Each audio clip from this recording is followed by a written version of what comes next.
Hey, how about this? The Dalai Lama said that killing in the name of religion is unthinkable. Hey, thanks, Dalai Lama. I'm sure everybody will fucking listen to you. No one listens to the Dalai Lama. No one. He doesn't have a wide like the reach. Head of another church is going to listen to the Dalai Lama. Oh, whatever. Everybody's good. I remember one time there was a news story that the Queen of England had to take a pay cut. And by God, my grandmother, what'll Lizzie do? You know? What explains that? What explains that? Well, I suppose a royal has been designated as God's anointed representative on earth, much the same as a pope. So you place their well-being and their safety and their significance above your own. I mean, in a way, it's a useful metaphor, isn't it? Because otherwise you're taking your own life seriously, your own frailties, your own flaws, getting stuck in traffic and irritated. If you can just focus on the majesty of the Queen, the splendour, the pageantry, rolling down a red carpet and whatnot, it makes you feel like, oh, at least that's all okay. So the idea of that being attacked is almost like God's potency has somehow been diminished. And what do you make of the people that are in this position, the Pope or the Queen or the Dalai Lama? Do they believe it?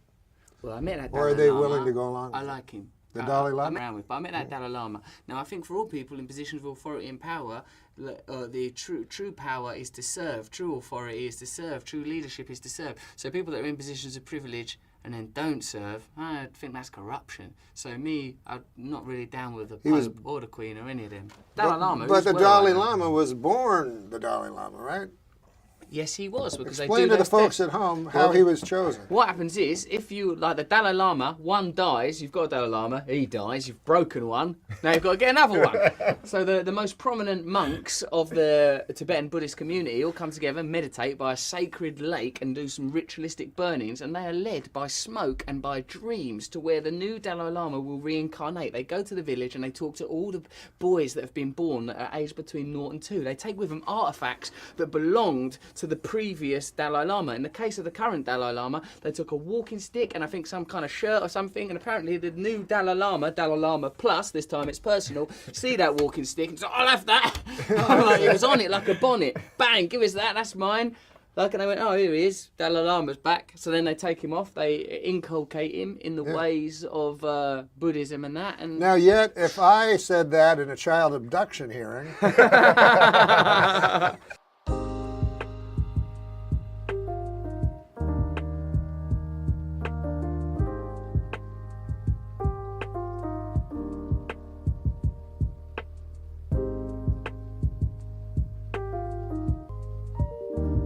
So did the Dalai Lama have something about him that was otherworldly or supernatural? He had an ethereal glow, I'll tell you that much, Norm. He was glowing right at me. So, like, when I met him, I thought, yeah, you could tell. He sort of, first as soon as I see him... glow a little.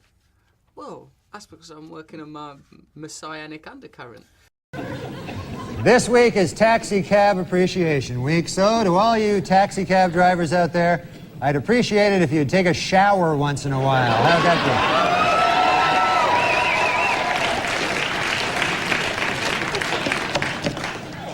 PLO leader Yasser Arafat announced this week that his wife is pregnant. The happy couple said they really don't care if the child is a boy or a girl, just as long as it hates Jews. The United Paramount Network's new show Star Trek Voyager finished in first place Monday night with a 14.7 rating. For those of you who don't know, one rating point is equal to 950,000 nerds.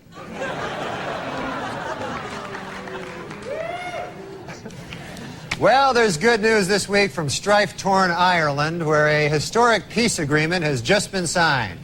Gee, I wonder if anyone will celebrate by drinking. Angry over the Atlanta Braves and Cleveland Indians' use of Indian caricatures as logos, Native Americans showed up at the World Series tonight.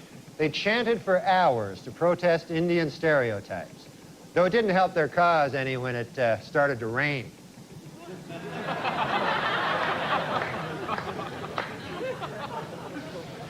In Nashua, New Hampshire this week, a high school student, Chris Connolly, while attempting to dunk a basketball, lost his balance, crashed down on the rim, and shattered 2 front teeth. Gee, I wonder if by some crazy chance Chris is white.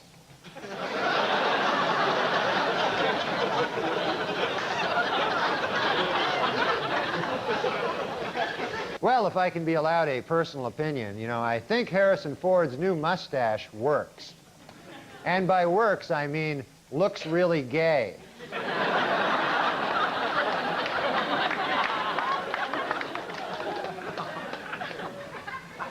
Well, this week, world chess champion Garry Kasparov defeated an IBM computer in their 6-game chess series. Experts are calling the encounter between chess wizard and supercomputer historic because, for the first time ever, it brought together both geeks and nerds.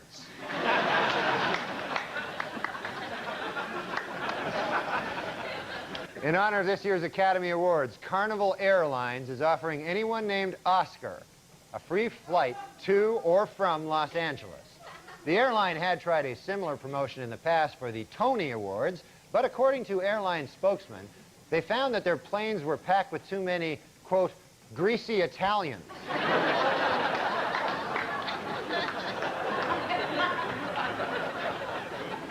Last week on Larry King Live, Marlon Brando made the shocking statement that Hollywood is, quote, run by Jews. In response, outraged Jewish organizations made it snow in New York in April.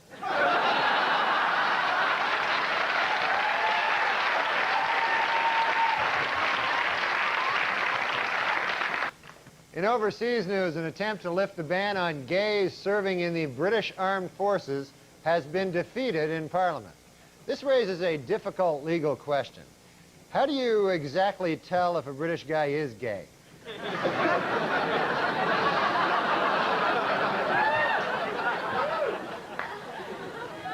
In Bridgeport, Connecticut, the Statakoti Indian tribe is seeking recognition by the Bureau of Indian Affairs in order to open either a manufacturing company or a casino. I wonder which one they'll choose. Manufacturing company or the casino.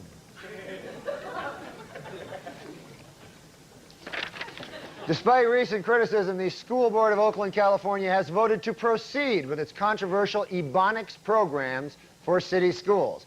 In fact, school board officials today announced the winner of the first citywide Ebonics spelling bee, 4th grader Soon-Duk Kim. Congratulations to Soon-Duk Kim. Good job.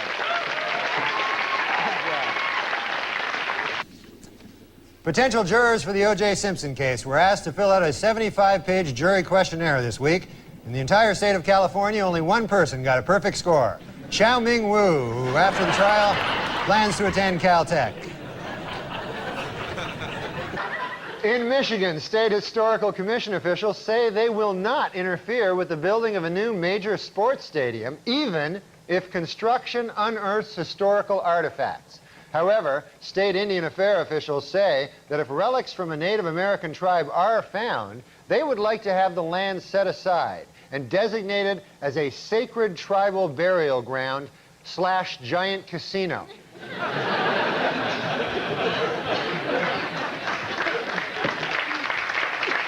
According to the U.S. Bureau of the Census, California's population is expected to grow nearly 18 million by the year 2025. Also by the year 2025, it will be much easier to find a vacant apartment in Mexico.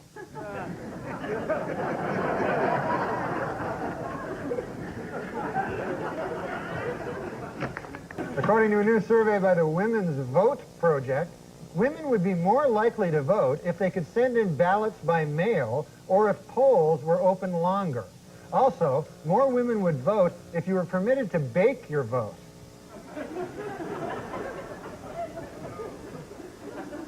They like to bake. Finally, in Milwaukee, Wisconsin, a man allowed his 8-year-old daughter to take the wheel of his car, and an accident ensued that damaged 7 other cars and injured 6 people, which once again proves my theory: women can't drive.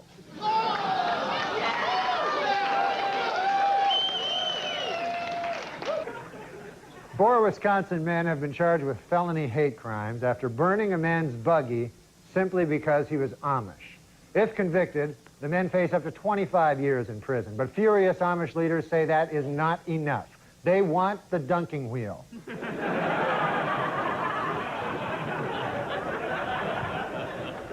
On Wednesday, NASA launched the Space Shuttle Columbia on its 87th voyage. This trip by the shuttle will feature the first spacewalk ever by a Japanese astronaut who will get to take in the unique perspective of Earth from space. Gee, I wonder if there's any chance he'll take a picture.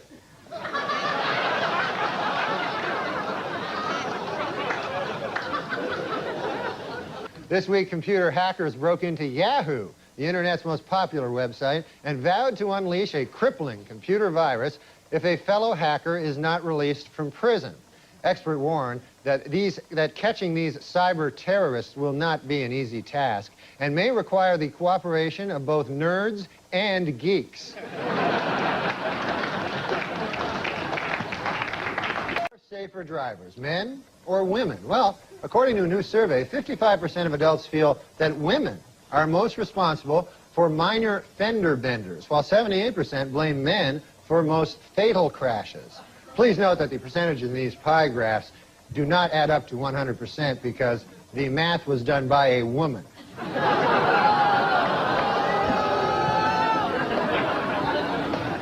For those of you hissing at that joke, it should be noted that that joke was written by a woman. So now you don't know what the hell to do. No, I'm just kidding. We don't hire women. I'm thankful for women. Oh, Conan. there you go. The greatest creatures on earth. That's all right. We'll get behind that one. I think women are more intelligent than men. Also, Conan, without women, there would be no cookies. I order a Polish sausage, you know, from this guy, you know, and so the guy says to me, you must be Polish. And I said, come on, man. I mean, come on. Think about it, what you're saying. You know, I'm trying to knock some sense into this fellow's head, maybe give him a wider world view, you know? Sure, yeah.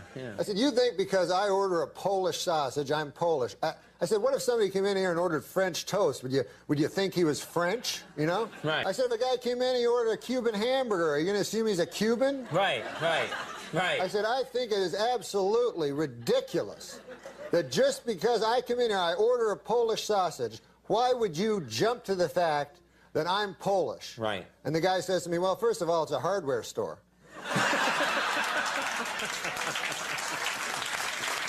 How many Polish guys does it take to screw in a light bulb? The question cannot be answered because Polish people are so fucking stupid that no matter how many of them are available, none of them would ever be able to complete that simple task. This is a meta joke. Have you aware of these meta jokes? How many comedians does it take to screw in a light bulb? How many? 2. One to do it and the other guy to go, how long's he been up there? I like that. On stage. Yeah, because they was going, These are like, how long? Oh, that's a good one. Polish people. I remember the Poland. Do you remember they were trying to had something? They were trying to land on the sun. Oh. I was going to say that the Polish government did actually try to land on the sun back in the No, they didn't. Yes, and they were ridiculed for it because they said you'll burn up when you come anywhere near. They said we're going at night. Who? Now, Oh.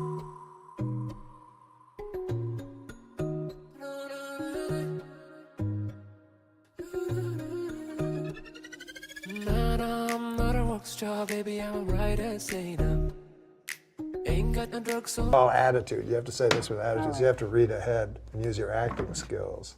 I liked you in She-Devil. Thank you. A study has found that men are just as likely as women to spread gossip. At least that's what I heard Rick tell Brad, who, by the way, has a crush on Patty. Oh, does she? All the racial things against Asians. Different Asians? Yeah, can you tell me them? Well, I love when the Guy people do that. Aoki got mad at me one time. Why? He's the head of the guys that get defended. Yeah. In terms So just of tell me some. well, he knows them the best. Yeah. Oh, you do? What about this? I call it the G word. The G word. Do you know the G one? Oh, gook? Yes. Well, you just said that like it came out so naturally. Slipped out. Oh, no, You're right about You just said it just like secondhand. I thought it was Gook? a term. I thought it was a term of endearment. It's not. But can I tell you guys? Can I tell you guys Yeah, where? you think that's like a fucking handshake. Tell me some of the Asian things that Like what you yeah, saw, guy. Small penis? No, like Names. names, yeah. Oh, well, yellow, yeah. Yellow? Man. That's just what Yellow, you no, yellow said. man, that's what you said. Guy You made that makes up. them Oh, no, Hey, yellow man, get out of my bar. I've never heard that. No, that was just Guy my runs favorite. out of the old ones, so he has to make up a new one. Come on. On the subject of SNL, and it's sweet when you took over for Norm, and Gilbert and I haven't said anything. Gilbert, I don't know. Have you spoken publicly since Norm passed about him, Gil? I don't know if I've We haven't spoken said publicly. anything on this show, Yeah. which we would like to do now. You both knew him well, but the bartender speech when you took over, and obviously it was a very awkward period for you. Oh God! To be stepping into that role, and also a friend's job. Yes, yeah. It was like we lived in the same building too. You know how you go to your favorite bar and your local bartender isn't there? You ask, where's Jeff? Jeff no longer works here, I'm Steve. And you're thinking, hey, who's this idiot? I like Jeff, but you still want your drink? And even though Steve doesn't mix your drink the same way you're used to, like Jeff, you still like the bar, you don't have to go to a different bar. And even Steve might feel kind of bad because Jeff trained him. Did he ever say anything to you about that? Did he ever give you a blessing? He was so he was so classy in not saying anything. Yeah. You know what I mean? Yeah. So that's all. You have that great I'm Steve, what can I get you? Yeah. The bartender piece. Well, I'm Steve. What can I get you?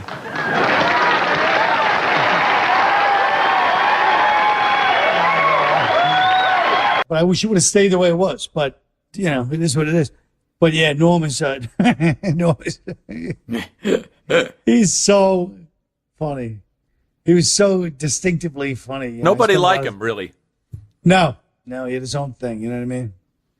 He was just very, well, like Gilbert. I mean, they just have their own, they march to their own drummer, even in a business where everybody marches to their own drummer. They both have that, you know, idiosyncratic thing where it just be like, this is how I am, and that's it. And it's great. But, you know, you have to tune to their frequency. You know, it's not like you can just, you know. You know what's funny about that first update you did? Here's Norm being fired, as we all know, by Don Ohlmeyer, right? Because of cutting too close to the bone with the OJ jokes. When in fact he was doing a public service by telling those OJ jokes. And I'm watching you do your first update. There's an OJ joke. It's like the third joke. Yeah.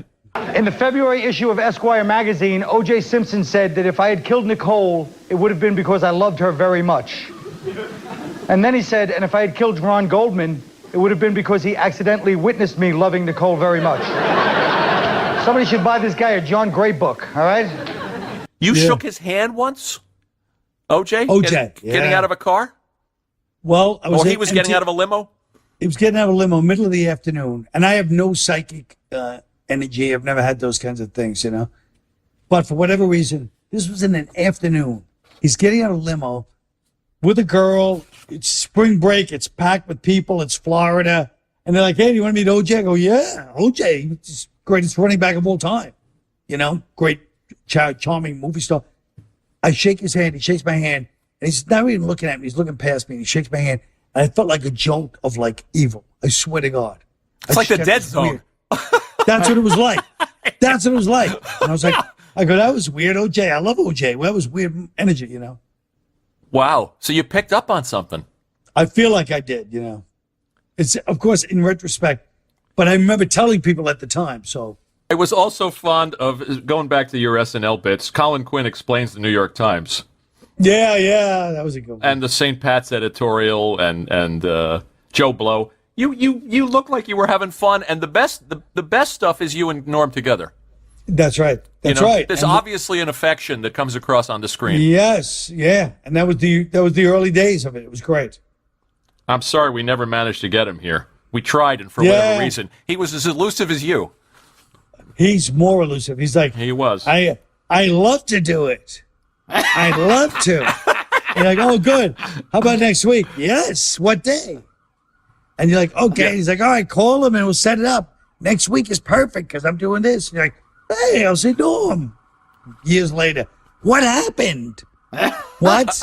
I thought I was going to come on your show. What happened? It's like, oh, Jesus, Norm. Well, like you say, march to his own drum.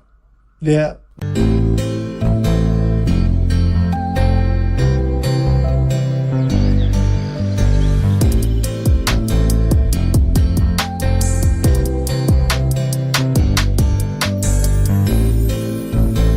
Oh, I remember meeting OJ at a party years ago, and it turns out he was a fan.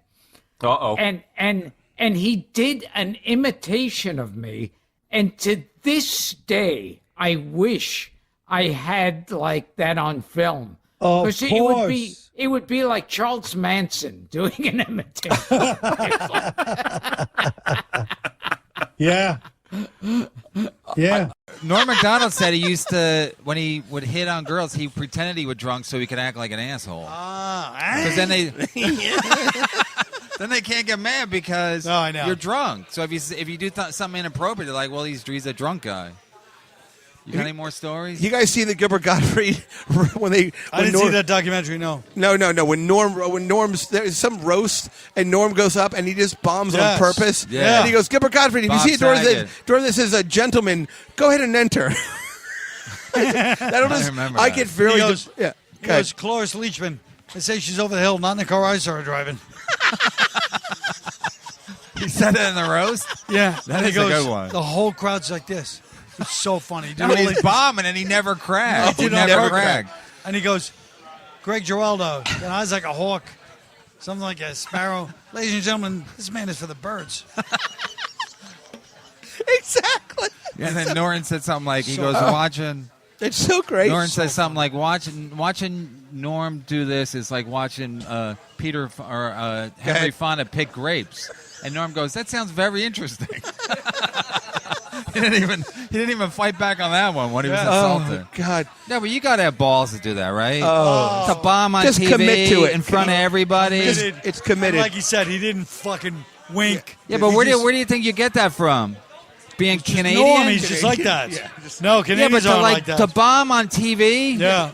He was doing it for the other comics. He was doing it for them. He wasn't. No, but they weren't even laughing because they were the jokes dying. were so bad. That was not. They would cut to the comics and they were just looking. I mean, they were laughing, but not like. It was still like an awkward laugh. I think. I say you can't teach somebody that. And then Howard Stern goes the next day. I didn't really think it was that funny. And Artie goes, do you know the balls it took? Howard goes, why does it take balls? And Artie goes, because it is like you wouldn't get it. And he ded it anyway. Yeah. Now it's like, no. It's true. It's true. You got everyone's gonna take it the wrong way. Those 9 people in the back of the room that are just side splitting. Yeah, but even when they took balls, even when they cut to other comics, the comics were still like, "What is he doing?" You know, Yeah, they thought he was setting up something, but he never set up anything. There was no punchline. He just hit him with zinger He after just kept zinger. doing like bad. It was something that you would write. Susie Essman thinks says she's a vegetarian. I don't know if when I see her tonight, she's full of baloney. I mean, you got to be born with that. You can't do that. God. Nobody can do that. No, Norm is the only one who You can do can't it. have balls like Norm's that. the only guy that could make it that funny, too. Yeah, people said Letterman had balls. Letterman didn't have any balls No. compared. I mean, to do it on TV, he would like take chances, Yeah. but that's in a studio. No. This is bombing in front of your peers and literally strutted up there like he had all the fucking holding all the cards. And that he committed to, just like I got this fucking his joke. Like he's on a 1971 fucking and no roast. cards or anything. Just because you think he's imagine setting over the something hill, up. You think he's setting up Cloris some Leachman. big thing. Yeah. Says she's over the hill. Not in the car I saw her driving. They weren't even good puns. I mean, they were good genius. puns in the It's sense of like genius. It's how just- when you can't go, touch what it. am I gonna? How do you write a bad pun? It's not But that how about simple. the fact that instead of just going, he's for the birds, he goes, this, ladies and gentlemen, this guy is for the birds. He throws up like 3 types of birds. He takes his But he time. goes, ladies and gentlemen, I finally figured out what the fucking problem. It was so. Who was that for Geraldo? Yeah. Were you there? No. You just I saw watch it. it and I go, holy fuck. I knew immediately because I know him. He does that shit, he's so funny. Now, but Bob has a beautiful face like a flower. Yeah, cauliflower.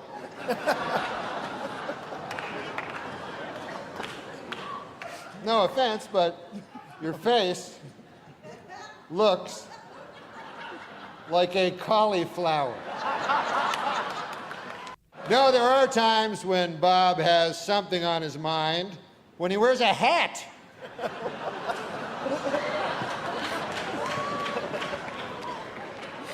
With no thoughts at all, just a hat. Bob, you have a lot of well-wishers here tonight, and a lot of them would like to throw you down one, a well. They want to murder you in a well. Seems a little harsh, but apparently they want to murder you in a well. It says here on this card. And Bob is not very worldly. He thinks the English Channel is a British TV station and not a body of water separating England and France. And Bob isn't the biggest sports fan. I don't think I'm telling any tales out of school. I took him to a ball game, and he came toting a double-barreled shotgun. You remember that? I said, "What the H is that for?" Bob said, "I heard the Lions were playing the Tigers." You remember that? Yeah. Norm Macdonald, God bless you. Watching your set was like watching Henry Fonda pick blueberries.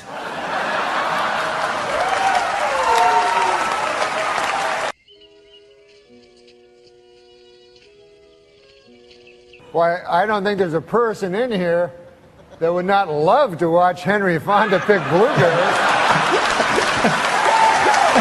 Yeah, like his other thing that he does is he'll just fucking flip it on you. He does it all the time. It's so funny. We'll be like, "What?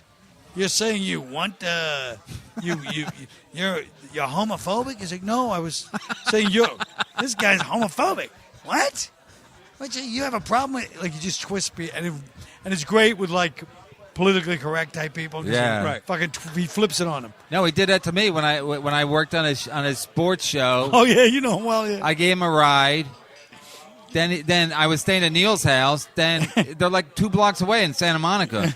So Norm goes, "It's Friday night. We have off Saturday." Norm goes, "You want to come up?" I go, "No."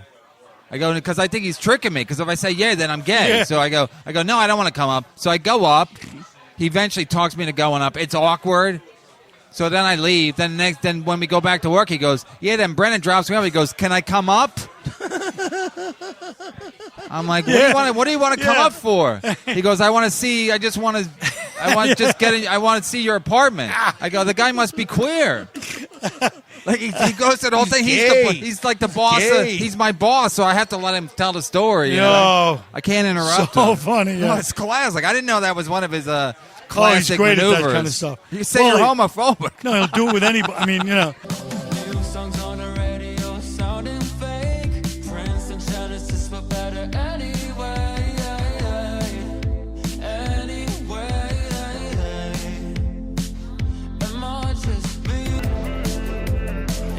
We went shopping one time when we were doing the movie in Boston, and then the guy's like, he goes, "I need to buy jeans." He just walks in, just announces, "I need to buy jeans."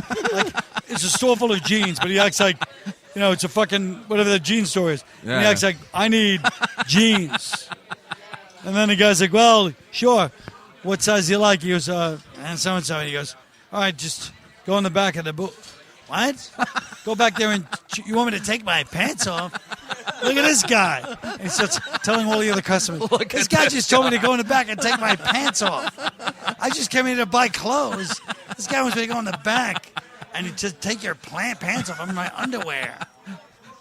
Was he was saying that was somebody there with him, or was just? I was with him. Oh, the whole store's laughing, but it's like, oh my what? God. He just causes a fucking ruckus. That's classic. One time I did an impression of Letterman, right? And then I had to be on Letterman like 3 weeks later. So when I was on, I was like, "Oh, fuck, how am I going to deal with this when he brings it up, like, that I did an impression of him, And then these fucking guys that are so close to Letterman, they're like, "Well, he never saw it. He's not going to fucking talk about it. That's not fucking Dave. There's no way Dave's going to bring it up. Dave just doesn't fucking do that. He hasn't seen it." And I go, "Well, he phoned me, and shit." And he's like, "Yeah, but we know Dave, So I go, "Stupidly, I don't prepare anything." So then right at the end of the interview, he goes, "So let's hear it." I'm like, "Oh, fuck, shit." these motherfuckers didn't know Dave at all. Why would I think they would know Dave? Right. Like, why wouldn't I just fucking have something prepared? So I have to do the impression, like fucking just searching my brain for the right thing to say. You know what I mean? Yeah, they have not prepared. I could have did it right. They imagine what he would do as opposed to really know what he would do. They think, oh well, he would. But I should have gone with my own fucking idea because I would go, what else would he do? Well, I tell you that all the time. You don't listen to me. What the? Do you feel like you know Dave now? I mean, he loves you, right? I don't know him at all. I've never met him. He's invited me to dinners, but I never went. How come? Scared. Yeah, I get that. We were talking about it earlier. Like, I got invited by Carson for a private lunch with Carson. Tell me you didn't go. Didn't go. Because I used to do like a pressure Larry King doing news and views from he used to do news and views, those little bulletin points in USA Today where you go like, if you see one movie, make it Mickey Blue Eyes, you know. So I did it like on SNL, you know, we did it with like, I just do crazy one-liners like, you know, yellow is a great color, but for my money, it's always going to be blue or whatever. Just retarded stuff. But anyways, it turned out Carson when Carson would get USA Today and he'd go right to Larry King. This was before I did the impression, and he'd just phone his buddies up and he'd go, "Hey, listen to this retarded one." He said, like, for my money, you know, Ted Williams was A1, you know, and he'd say it to his friends, Carson, which was funny, you know, like phoning, and it's so funny that he would do that, you know. So anyways, then he wanted to have lunch with me. So I didn't, like a retard. What do you do? How do you make up an excuse that doesn't make them feel like you're blowing them off? Well, he knows I'm not blowing off Johnny Carson. It's not like Johnny Carson. No, they might think that. me. Like, if I was that big and I invited someone to lunch and they didn't go, I have to admit, here's what I would think. I'd think, oh, really? Like, you know. Yeah, like, I'm David Letterman. I'm that big, but my name's Todd Glass. I know this seems cocky, maybe, but I think hold on. I don't think. So if I invited someone to my house, they was on the show, a young comedian, I invite him to the house. I'm really trying to think, and then I'm that big. I have to keep thinking I'm that big, and then they don't show. I might sarcastically, you know, some other friends will go, really, Bing Bang doesn't, Bing Bang doesn't show up. What's he doing? I didn't like not show up. I didn't have like a. It seems like I'm making.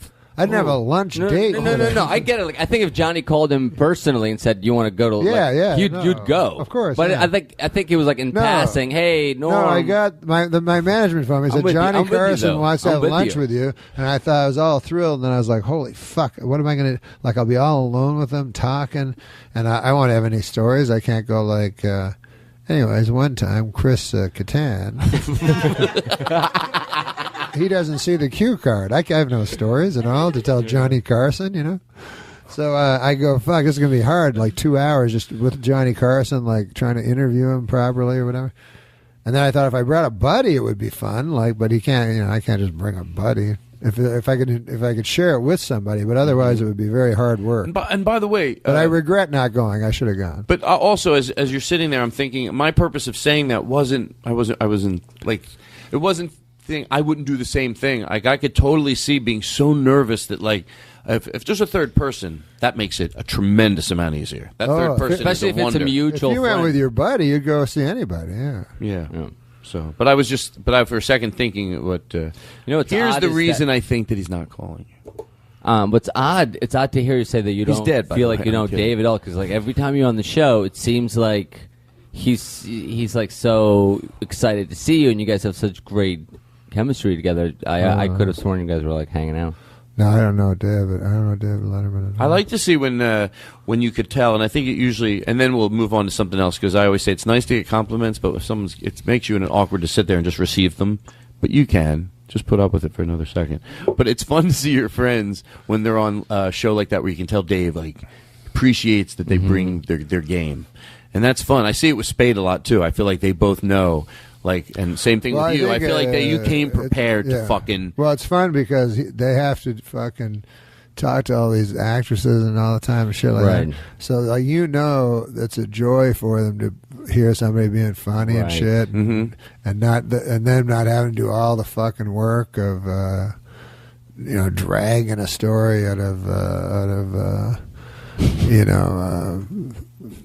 the girl from Third In from the new show that got canceled. From the Badge. I'm not trying to pick a show that doesn't exist because every show exists. I don't want to hit one person. Two women and a duck. Where's a cowbell when I need one?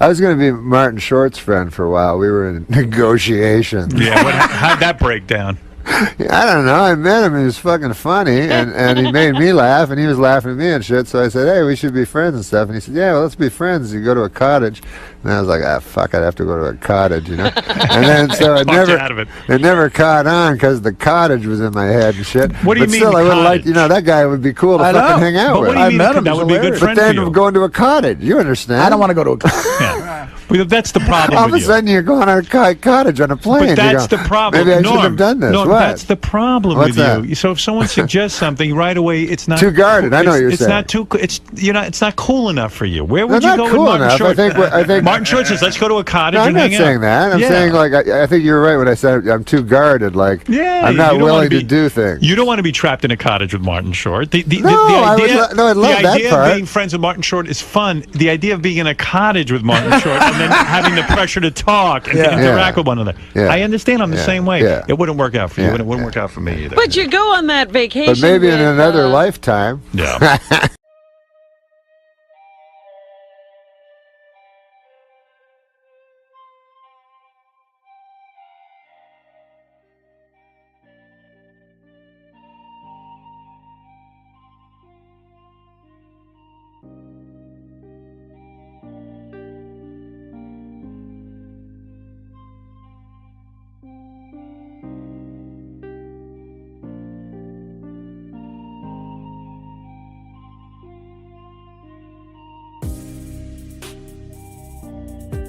I think I heard Matthew Perry once in an interview. I think he basically said he invented sarcasm. I think he said that.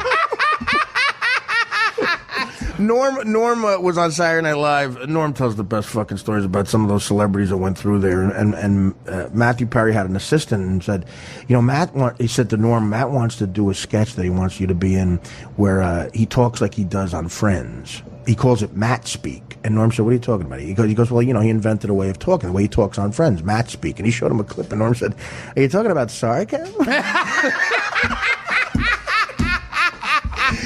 Matthew Perry called sarcasm. He renamed it Matt speak. Hilarious. And Norm goes, "You're talking about sarcasm?" What about the black odd couple? They should have just said to him, "Oh, that was really good."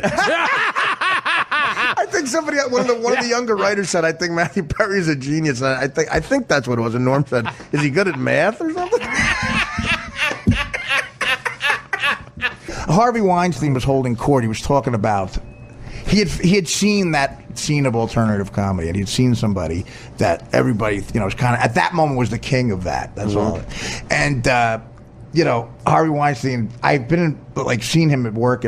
He's a very obnoxious, he just yells shit out that he thinks is brilliant, like Stephen Wright jokes or something. Right.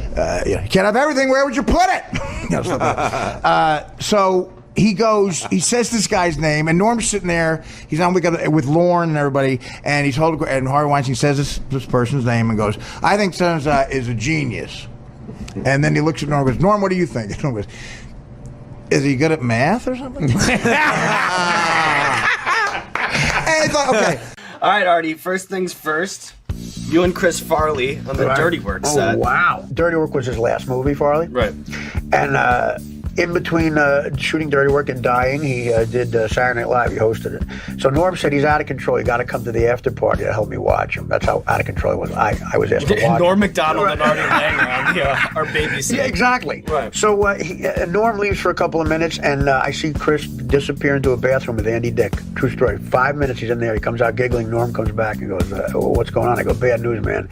He went into a bathroom with Andy Dick for 5 minutes, and there's only two reasons a guy goes into a bathroom with Andy Dick, and neither one is good." And without missing a beat, Norm said, "Holy fuck, I hope he's high." So good news, he was high. Speaking of Norm. Ah, there he is. You and Norm. Yeah, well, There's a few guys I could point to who helped, took a chance on me when I was either going to go to the joint or rehab, and it was Norm, Howard, and Quincy Jones who did Mad TV. We did a buddy comedy together. We met at the audition. I got terrible reviews when it came out. My hometown paper said Artie Lang has all the charm of a date rapist. True story. That's what the guy said in the review. So Norm said to me, hey, man, that's fucking great. A date rapist has to have way more charm than a regular rapist. He does things that are so ballsy. It takes a lot of risks, and it makes them fun, but also makes them very dangerous. One more for you, Artie. There you go. There's no one better to talk to about show business than Norm because he's brutally honest about it. Like, I'll try to tell the story quick. Go ahead. When Norm had his last sitcom on Fox, right, he invited me to go to the upfronts with him. You know, that big thing where they introduce the shows to the advertisers? Yeah. So the head of Fox, this guy, Sandy Grushow, right out of Beverly Hills High, like permanent tan, permanent fake smile on his face. Right. The head of Fox goes up to Norm, and it's Norm and Jason Bateman, whose show had premiered, and all these Fox people. Goes up to Norm and says, right in front of me and a bunch of people, goes, Norm, I want to let you know that your show is the highest tested show we've had in Fox history. And Norm goes, wow, man, thanks. That's unbelievable. Wow. And then Grushow leaves and goes to talk to Jason Bateman. So this other executive at Fox, this woman Tracy something, comes over and goes, where's Sandy? He was just here. And Norm goes, he's over there telling Bateman that his show is the highest tested show in the history of Fox. See, so that's what I'm telling you. Norm gets it. There's another great quick Norm story. Great quick Norm story. Kid, Artie. Well, Jim will appreciate it. They do a big Rolling Stone article about the Kansas City. That was a great one, man. Wait, what is this? They do a big Rolling Stone article about the cast. I got a good one. So the cast of Saturday Night Live. Right, yeah. And it's everybody kissing each other's ass. So they ask Norm about Chris Kattan. And it's after pages of, I've never seen someone do better character work. Norm's quote is, he seems gay to me. He goes, I've never met a guy who said he wasn't gay who seems so gay. But I guess he says he's not gay, so whatever. Hey. Feelings flowing up and down, picking up the pieces that you left behind, hitting a new type of flow, breathing in the smoke and clearing up my mind. The thoughts of you, I never knew what the hell you got me into. What do you mean? Oh, I love that. You want to hear? Go ahead. Go ahead. No, you go. We're on SNL one time, right? This is what Norm just didn't care about anyone. This a quick story. Pamela Anderson is on it. Every time a hot chick would come on, Kattan would go over the top to like, oh my God, you know, he'd write a sketch. We're gonna make out. Right. She's hot. She's with Tommy Lee Hammer. Back off. Yeah, right. I mean, come on. So he writes a sketch, and they do this sketch where it's the Twilight Zone when everyone's in pig face or something. Right. So that's the goof. Mm-hmm. So me, Kattan, we're all in it, and Norm is the guy who's got to go, imagine if you will. And Norm doesn't read sketches, and he's a pro. Right. So he would rehearse it and go, hey, imagine if you will, and second time, and Kattan would go, oh my God, you don't even sound like him. Why would you do that? And I would stand and go, Norm, you gonna hit him back? Like, you gonna say something to him? You just gonna take that from this guy? Now we go to a dress show, which has audience, and it's being filmed. Right. And again, he starts punking into Norm on the set. Right. He's going, oh my God, Norm, you gonna do it right? It's my only sketch. Right, you don't sound like Rod Serling. And he's like, hey, imagine, 10, 9, and we're on. And, hey, imagine if you will. And he knew the deal. Right. Now we go to air. And Norm still hasn't said nothing. Every time Kattan would say something to him, I'd look at Norm like, hey, man, you're my hero. What's up? Because if you're not going to say something, I will. Right. And sure enough, he'd give me like a wink. I swear to you, he'd give me a wink. I'm like, I don't know what's going on. Live Air comes on. And I'm like, 20 seconds to the Twilight Zone sketch. He starts up again. We're mic'd, the whole audience is listening. He's like, oh, my God, Kattan. Norm, you better sound like... Oh, God, Pamela, you're so hot. Norm, Pam, I can't wait if you ever get rid of... 10 seconds! Norm turns to Catan. Right before he said, he goes, "Hey, Pamela, did Chris tell you he's gay yet? And he's got all this rage because he likes being gay. Everyone, why don't you just say you're gay and you wouldn't have all this anger and be a pester? 5 seconds! And you wouldn't have all this rage and try to interrupt everyone's sketch because you suck this week. And we're on! Imagine if you will." I'm like, there's my hero. There's my hero. See, he knew to save it for the live air. Saved it. He saved nice. it. And Catan sank. I couldn't even get my words out. Norm Macdonald's one of my favorite people on the planet. He doesn't even know that. You don't even know that. I know. Oh, do you? Yeah, man. One of my favorite people come in here every time. It's been like 2 years. You kind of took a year away from it. I think so, yeah. Holy crow, Yeah, man. yeah. You've been busy eating, evidently. Wait, no. And not now. You've cleared it up. You had to eat and then lose the weight. Yeah. So you took a year off from some us. weird thing happened where I had a huge hunger, and Sean was around. You haven't introduced Sean. I'm sorry. Sean O'Connor. O'Connor, your helper. He's the future of comedy. Oh, is he the future? This isn't like a Liberace situation where you got a helper? Lord. I mean, he did say he would pay for my plastic surgery. We're going to make you look like Norm. That's the thing. Listen, Sean's got a house. Can I read a little news story? Yes, of course. A Brazilian serial killer has confessed to murdering 39 people. The alleged serial killer, apparently he was coerced into confessing his crime, and what he did was, geez, this is kind of grisly now that I read it. He would lure young women and men. He would kill regardless of gender. Chop up the victims, and then, this guy was a real jerk.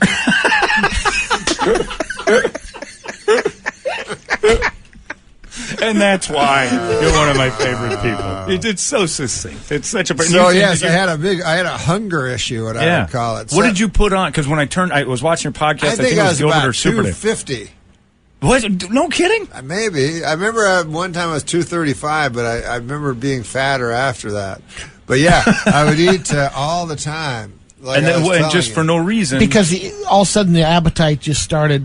out of nowhere, and then I got real worried. And I said to him, I went to a doctor, and then all the tests came out positive, and I'm like, I don't know if I told you about this doctor, but he wasn't the nicest guy, Like at one point he said, "Open your mouth and say oink."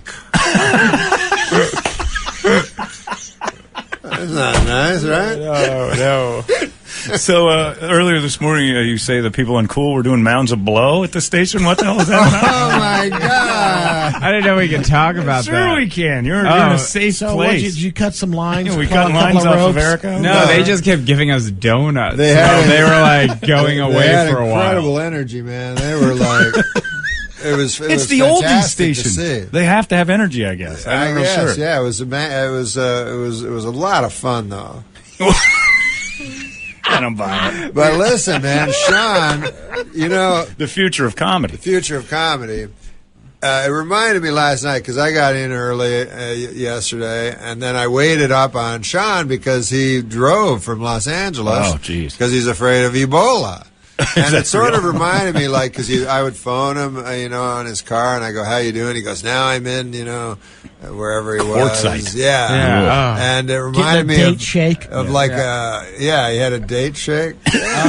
No, I ate at McDonald's twice. On the drive? That's a long drive. You ever have a date shake?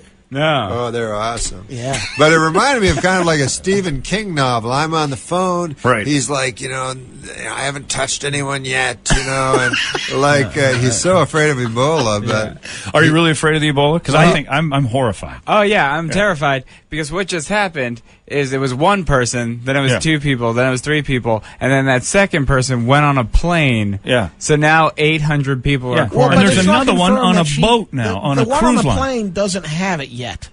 Yeah, but close enough. It's so close. We've had two people that have had it. And the other one that was handling... But the other one are being accused. Yeah. Right now we're taking the witches and we're going to start burning them. Good. Yeah. Who's for burning? Show of hands. If it's if it saves me... Me too. That's how I feel. I'm going to tell you diarrheaing blood. Yes. Burn that guy. Fidel Castro, right? Uh-huh. Yeah. Who has an island. His country is an island, right?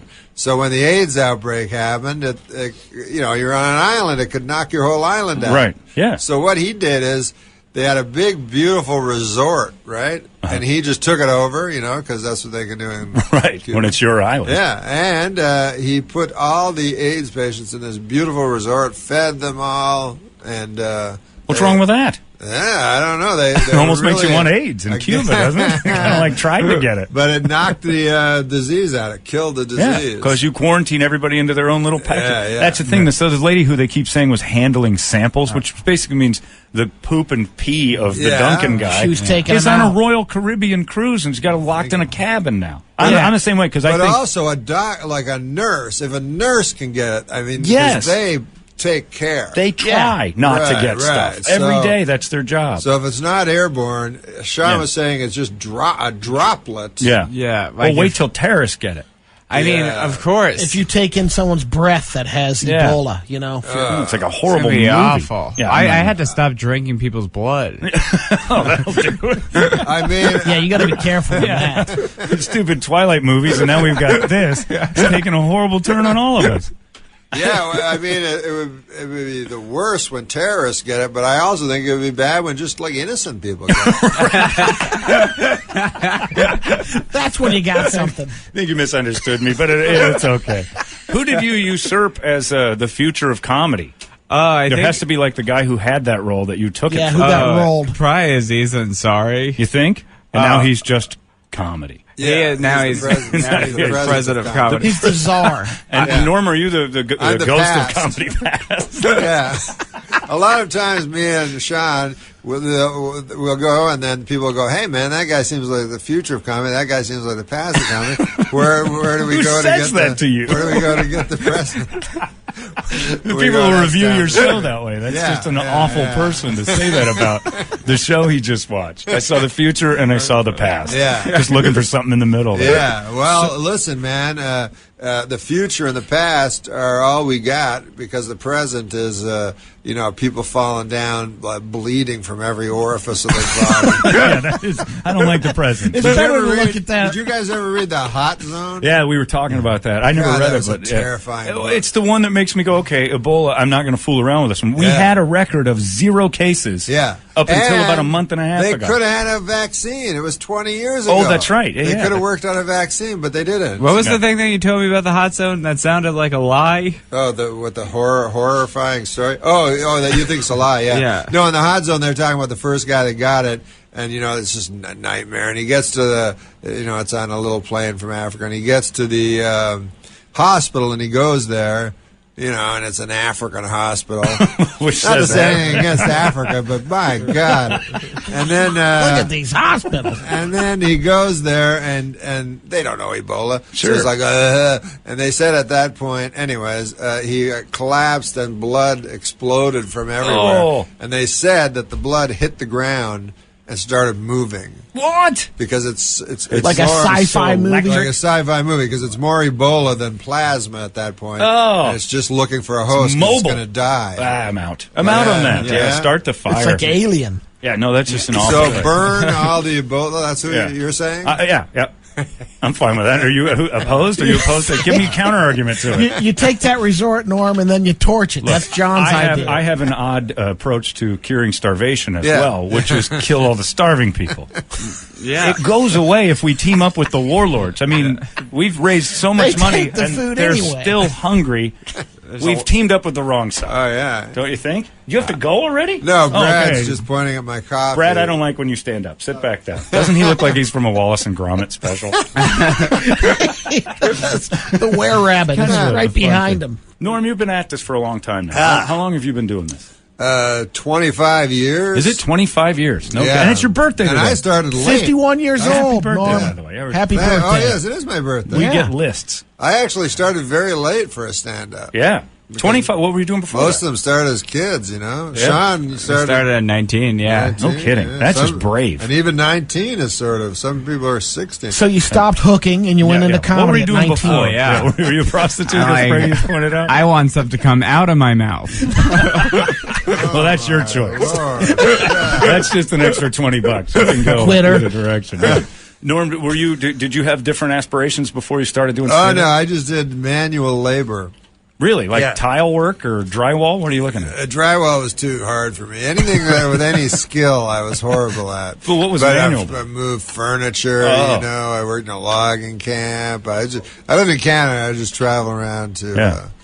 And then just all of a sudden said, "This is it." What would Norm? Today is your birthday, so it's the time for reflection. It's true, it is my What birthday. would birthday Norm today go back and tell young Norm 25 years ago? What would I go back and tell Would you myself? go back and say, "All right, Norm, here's what you need to know." Oh, watch out for Ebola. First of all, that's clear. Yeah, that's coming. That's coming. That's coming. You got a future ahead. Yeah, I guess I would. Gosh, man.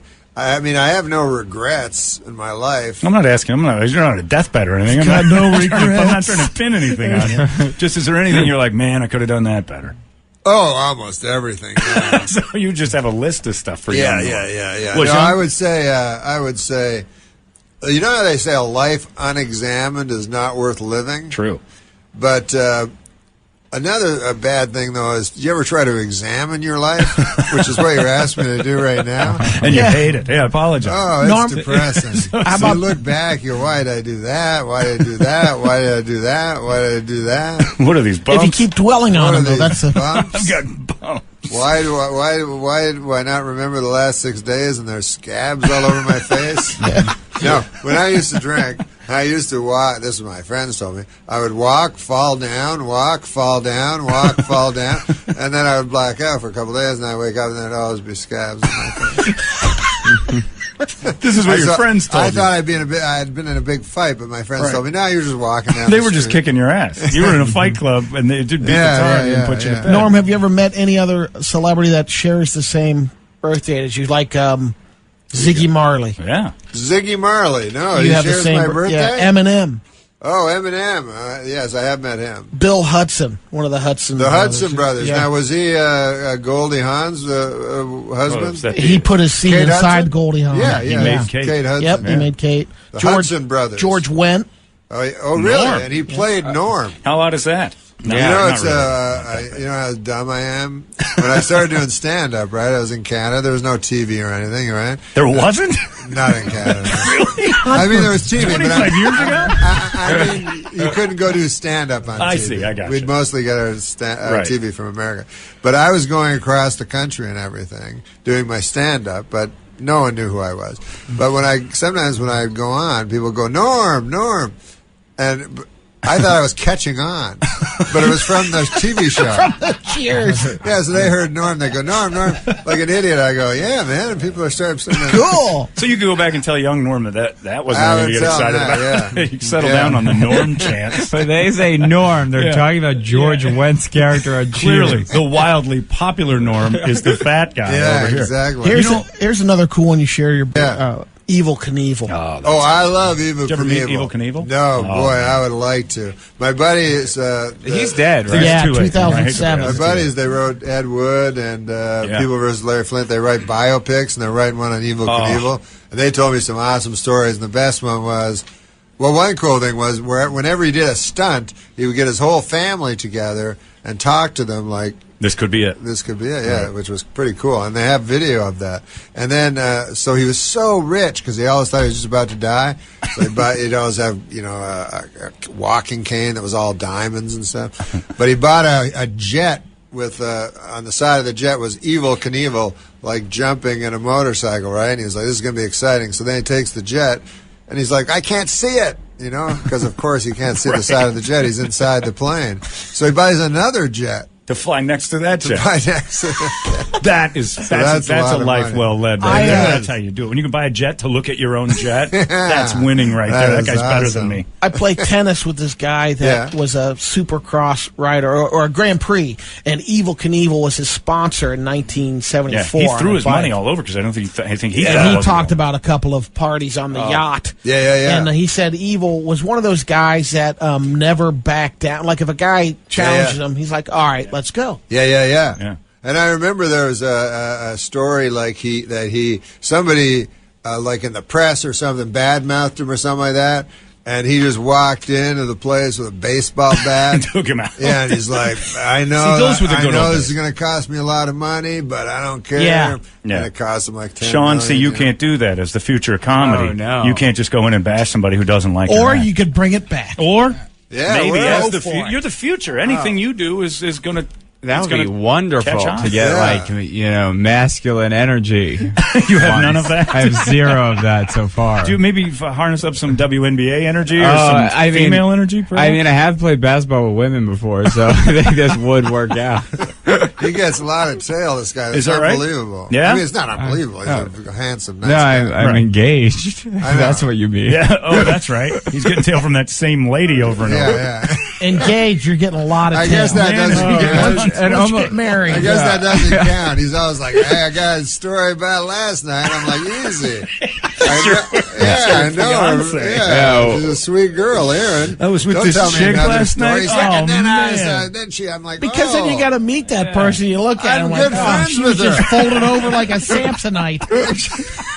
Yeah, you're packing her up in the overhead compartment. Folded over like a Samsonite. You don't want to see the let's people. not say that about Aaron. Yeah. Aaron is the sweetest, girl. But evidently puts out couldn't quite imagine. a bit. Yeah, you couldn't even imagine her. She's so saintly. Yeah, you get her on any night. She's She's an Norm's animal. getting a call. Hello? Eddie answered it. Is It it must Bert? be important. Let's listen.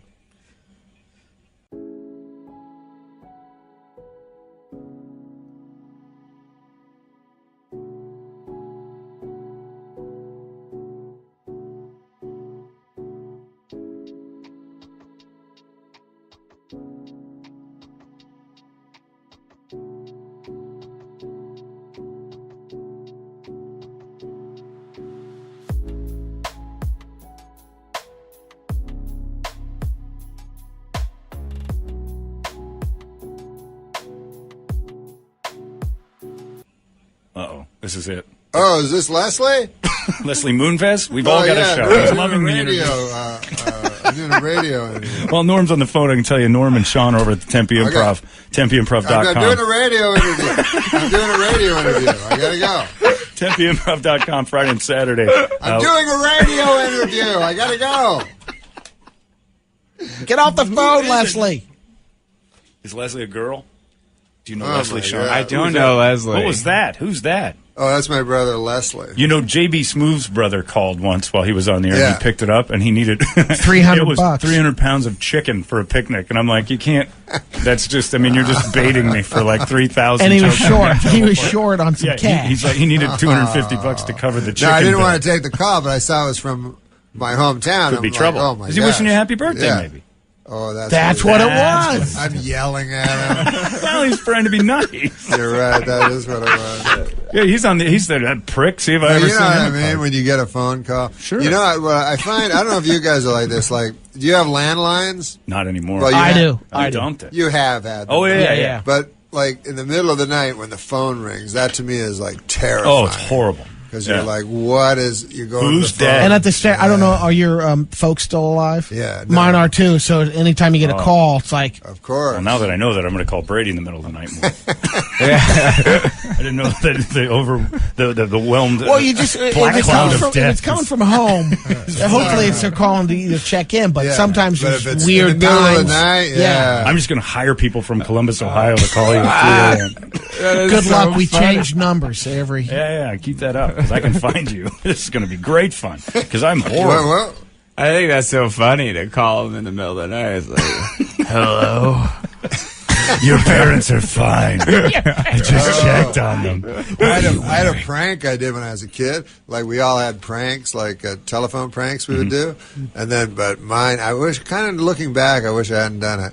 But I would phone people like at random, just strange, just numbers, and I was a little young kid, and I would go like, I'm in trouble. Someone's trying to get in, and this is my mother gave me this number to phone in case there's in trouble. And there's someone's coming through the door, and they go, what? No, they go, where do you live? What's your number? I don't know. My mommy told me to phone you. Now they'll track it down. Oh yeah, probably. I'm going to do that anyway. Sometimes and you're thinking that's hilarious at the time, yeah. I still think but there was funny. no closure to the prank. Right. Yeah. It's not like I you left got them hanging. Yeah, it's just for the rest Mine of their wasn't lives, as elaborate, but I used to call and go, and they'd be like, hello? Like, is this suicide hotline? No. I didn't do anything right. And just hang up.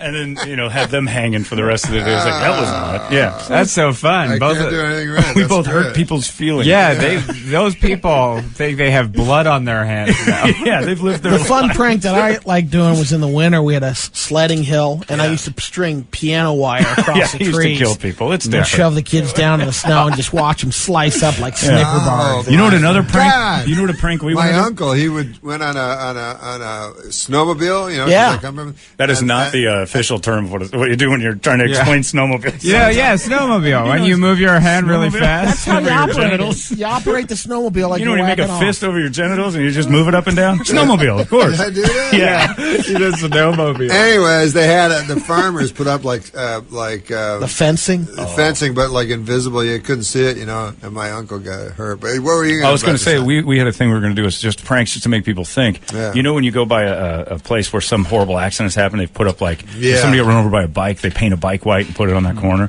Brady and I sure. especially, we wanted to paint like sleds in Phoenix. Like random, a canoe. Just like white It's happening at sleds. this intersection. Put candles all around it and like a date. That's And just see if people just to make people like as they're driving, just entertainment as you drive. Yeah, you a box of Sudafed. This is where he drives. Time release capsules all over, painted white. That's a Just great a bunch idea. of empty boxes. Yeah, that'd be a fantastic. And nobody could touch it. They'd feel bad. It's like a tribute, so you can't clean it up. It's not litter, so it has to Paint them happen. white. That's Those everything. are painted kind white. of sad. Those They're highway awful. side. Yeah, like What's I the think time the guy limit? would rather just not have a shrine. Yeah, if it's gonna like be why on not the a side shrine of him? highway. Build a statue of him, not Yes. the bike he was on. Yeah, like right. the bike Are you just going to says- put one of, like a relative or on the back of the windshield of your car Yeah. for a while and drive People around? turn their cars into tombstones. And then how now. long do you do that? What? I've never heard You haven't of this. seen that? Well, in here, all over, they'll have a picture of the Lady In of memory Guadalupe of- and the name of a person, and it's always some horrific date, like 1987 to 2013. You're like, oh, he was young. yeah. But now their car's resale value is garbage. Oh, of course. That's all I care about. It's like, what's this guy doing? He just lost a couple grand putting that up there.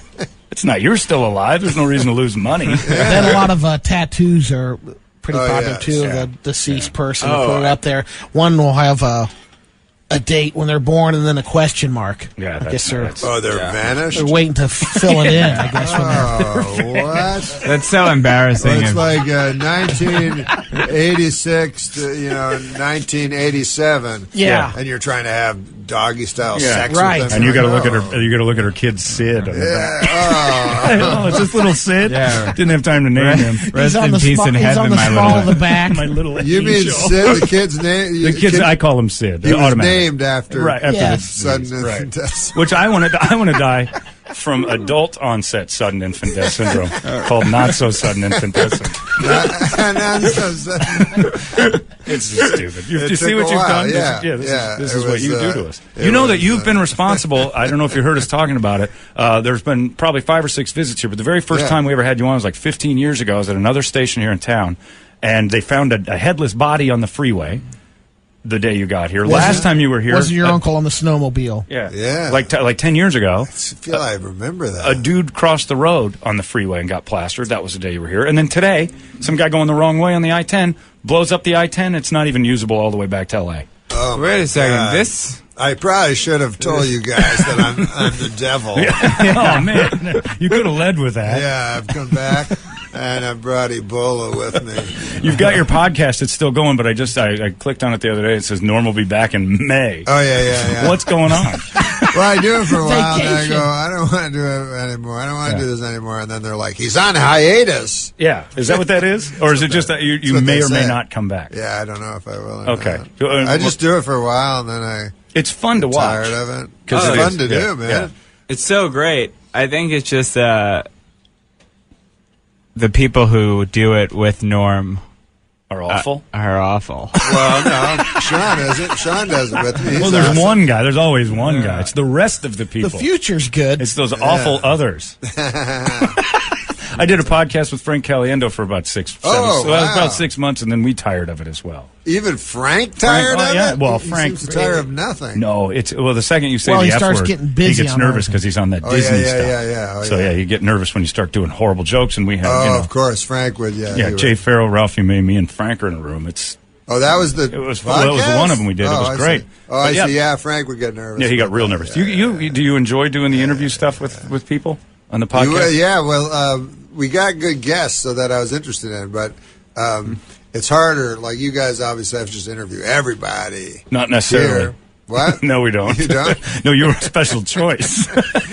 We could have said no. I'm amazed that people. I don't know how I would do with people that you don't care about. Yeah, like I'm always astonished by, especially a guy like David Letterman, who I think would be even less interested than we would be. You know, or the way he can pretend to be interested. Right, like, and actually that's have. Yeah, but don't you think he has a little more juice or say on saying, "Hey, this guest is here"? But there's every once in a while they have to take it. He has to take it. Yeah. No, on an average guest, you got to. Yeah, if they're in town, they're promoting 3 guests a night. Yeah. There's not that many interesting people. And, actors are not interesting at all. I mean. And now, did you start getting pressure from anybody? Because it's your podcast, but you start getting money from the outside coming in. I think it was Jerky Links, which might have explained the ballooning. Was that right? You had the Jerky Links thing. You had to try to convince me you're a Jerky Links guy. What? Just get what they want, like guests from them. Sean and I, we like just older guys. A lot of people wanted young people. But they're not interesting. Older guys are the most interesting. And I always think in show business, you get the old guys, they don't care what they say anymore. Right. They're out of the business. They'll tell some stories. And they tell stories about guys you care about. Yeah, they'll name names. They don't care at all. They're seconds away from dying. Yeah. So who's the best one you had on there? Because I've seen some that were we just had this guy, Jack Carter. And he did the most craziest thing. Remember? Well, I also still, after meeting him, have no idea who Jack Carter is. Jack Carter was a comedian like the Catskills guys, way right? Way old, back in like the day. 90. Yeah. So he was talking, and he said he was talking about the war. And he was Which one? The Second World War. big I go, one. you were in the Second World War? He goes, yeah, it was a lot of fun. I go, the war was a lot of fun? And he goes, well, I never got to go over. I never went over, He goes, I got a lucky break. My whole unit was going to D-Day, and they all died. And I didn't go because I got deathly sick the day before. And then I go, oh, man, it sounds like you were faking it as a joke. Right. And then he goes, I was. And then he's like, I never told nobody that. So he finally confessed. Yes, now, that he's a right? deserter and a traitor to our country. But you learn that kind of stuff on Norm's podcast, Yeah, which Norm's is great. Deathbed Confessions. That'd be a good show. That'd be pretty awesome. You just show up at hospitals, and they think it's to bring them up, but it's really just to get them to admit We've had some a couple. You do admit some stuff, and then you pull a plug out of. Man, do I want to follow you around with a camera? Hey, I'm here to pull the plug there. You got anything to say? So, Rickles. By the way, if I'm ever in that situation, celebrity deathbed, pulling a plug, First of all, I would want more than one plug. I would want like a backup plug, multiple plugs. Yeah, because if a guy comes in with one of those wide brooms, hits your plug. Oh, I want a generator. Yeah, I definitely want something to kick This in. is how I feel. Yeah, like, is it that easy? Yeah. This is how I feel it happens sometimes. Like you're in bed, right, with your eyes closed and stuff, and you're sleeping, your coma, whatever they call it.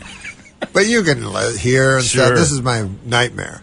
And all you hear is your relatives going, I think he wants to go. You know what I mean? You're like, oh, no, but you can't. You can't move enough to, Because nobody's ever like, no, keep him on the thing. Yeah, no, keep him on forever. Yeah. Everybody always was real jumpy. My pool guy pulled the plug on his mom, and she sat up. Took like this huge horrible breath. The whole family lost their minds, and then she died. Like right in front of him, he's like, it's time we pulled the plug on her. She's not going to make it. Pulls the plug, and like a few seconds later, she goes, She's like, it's a miracle. Like, what the? Plug her back in. It was. But that must have been a physical thing. Is that what they talked about? about? The family didn't say so. Yeah. There was a big fight afterwards. Yeah. Hey, that's the risk. I read that 1 out of 4 people get buried alive What? 25% of people? Come on. Stop that. Where did you read that? Lies? No, because they said that Lies magazine. The book Lies. Yeah, the book Lies magazine. But, no, so they, they're wheeling the guy, and he's like, "Man, it's starting to get hot in here." Yeah. Whoa! They said that the medical equipment used to show if a person's actually expired is not that perfect. Well, we need to spruce that up. But if you're being buried, there's like the embalming process, which will You totally. Maybe You'll pretty much I find don't out if think the it's person's buried dead. alive. I think they die in the morgue. They wake up inside the. So if they're stiff, maybe put in there. They might be put in. So like pronounced dead. Before they're embalmed, they still could. Because you have a couple that come back and all of a sudden the guy wakes up on the table or something. Like have you ever been in a funeral and go, boy, that guy looks alive? Never. No. The coffin gives a dead giveaway. I completely know. That automatically. And the can makeup. Take, It's the worst makeup. Takes the life. I read a story this morning about these two kids. Their mom died, and they put a cell phone in her casket. Oh. And then when she was buried, they got text messages back from the phone. No way. I swear. It's a story I read this morning. But what I think, grave robber. Yeah, it's a living person. And then they're like, yeah, thanks for letting us have sex with your mom's corpse.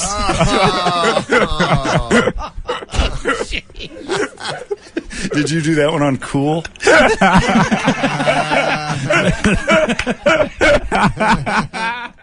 Norm Macdonald is at the Tempe Improv this weekend With the great Sean O'Connor. The future of comedy. The It should future be of on. comedy. It should be on the marquee. Norm's name should be very small as the comedy.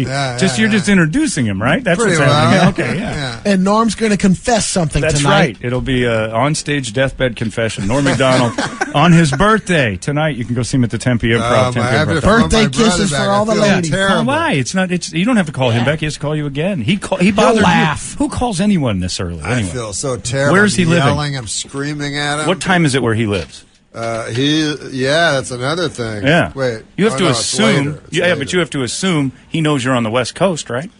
Yeah. So kind of, who calls anybody at 8 in the call morning? him. We could call Leslie if you want to. No, we can call him live on air. Yeah. You want to call your brother? Oh, no. Straighten us out. What's your brother do? My brother, I think he works at a donut shop.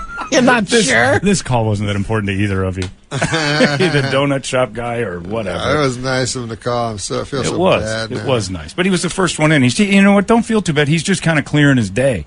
He was getting it over with That's before true, 9 right? a.m. It was just a quick, let's get this done so I don't have to think about it. Let all my day. brother scream at me. Yeah. Have Norm Well, he tell me. kept saying, Are you at the point? I said I'm on the radio. He's like, yeah. So anyways, well, you know. Are you at the point when, like on your siblings, do you send them something for your birthday, or is it just a call? Oh, Happy no. birthday. Do people still do that? They give gifts. I mean, I'm getting my son. Only the topper in the family does My it. son is 21, and I'm thinking, when gotta do I get him stop some. giving him stuff? That's a monumental one. I think after this, though. What is the No, age? he's 22. No, then he's done. You don't have to worry about it. Just give him a call at 8 a.m. Yeah, because I was thinking I could save the present until. Do you find this that as we march forward in time, As the world as turns, time marches as time on, marches- that there's less and less things you can get people like because everything's on their phone that they need. Yeah, they have in it. life. Oh yeah, you can't buy anything for anybody anymore. They get it. right? They get it when they need it because it's right. Cash is king. Yeah, it's a crusher. Norm, leave Now us with, you don't have what's that? kids. No, God, no. Yeah, that sounds awful to me. I do. I have a 6-year-old. Yeah, he's got Do it. you ever a girl? Girl. Yeah, I knew it. How's that? You just look Because look, he spreads said the I have a femininity. 6-year-old. Because otherwise you'd say I have a 6-year-old boy. Really? Because you'd be proud. Yeah.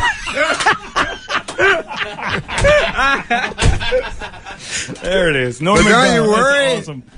I mean, I guess throughout history we've all worried about our children. But my God Almighty, good luck. It's Good no luck. country for old Good men, luck, though. kid. Huh? Well, it's no country for old men. It's the speech Barry Corbin gives there. He goes, "What you got ain't nothing new here."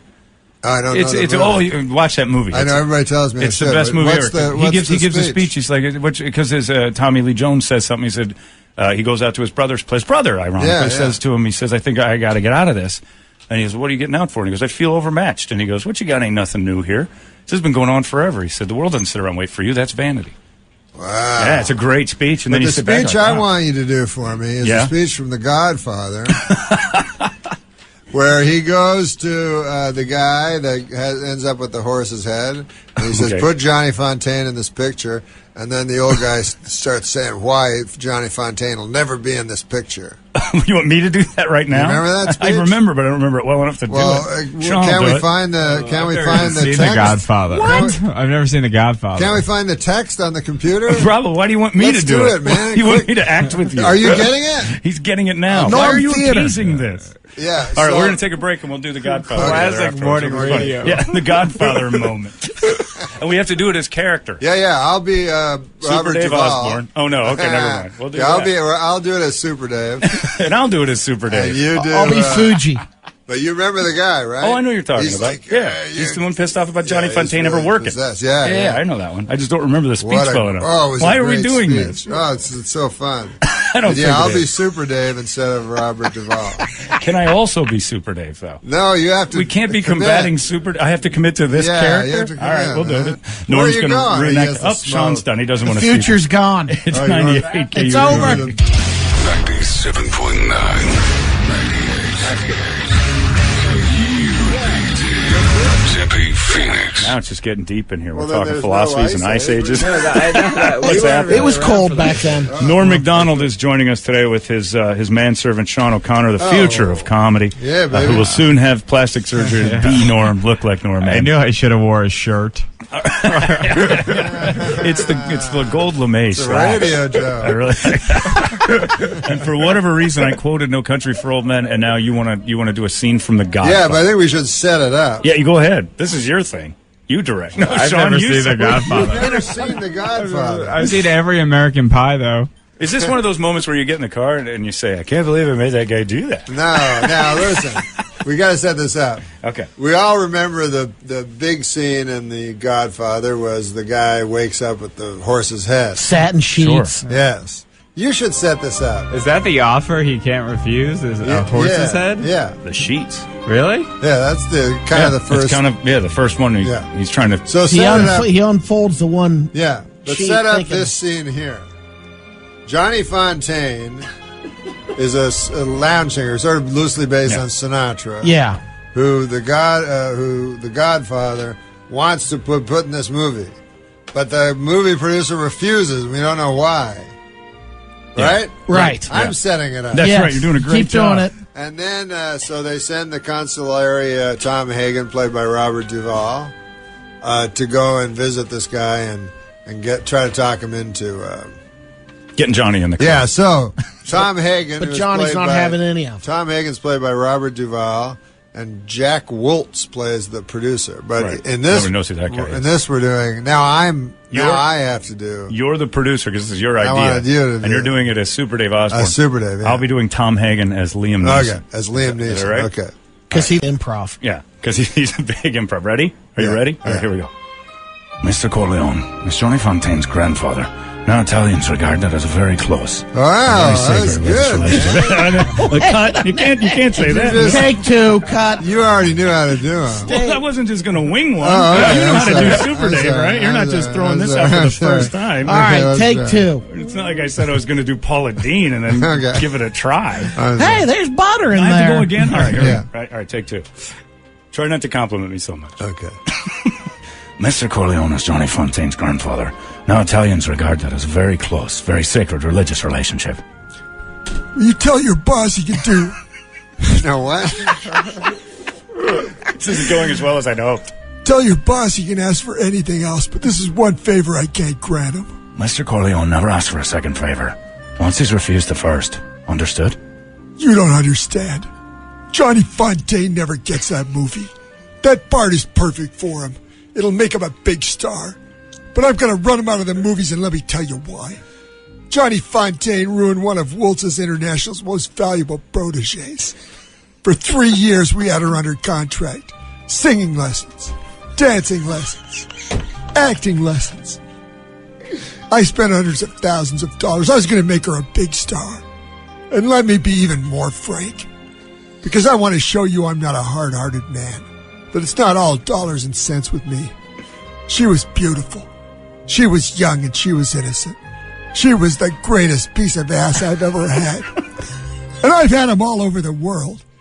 And then Johnny Fontaine comes along with his olive oil voice and his guinea charm, and she runs off.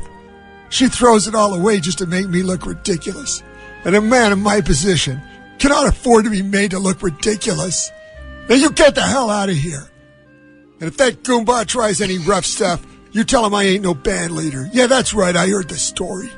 Thank you very much for the dinner and a very pleasant evening.